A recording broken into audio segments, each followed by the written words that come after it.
جبت لكم هيدا الفيديو للجماعة اللي بيقولوا رياضة الكاليستانيكس بس للأشخاص النحيفين.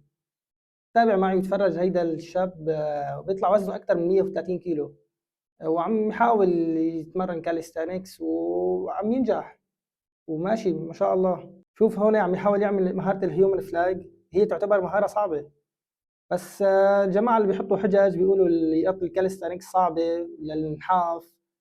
لو انت ناصح وعندك وزن زايد فيك تتمرن تمارين ابتدائية حتى تخفف وزنك شوي وتبلش مهارات وتبلش رياضة نظامية.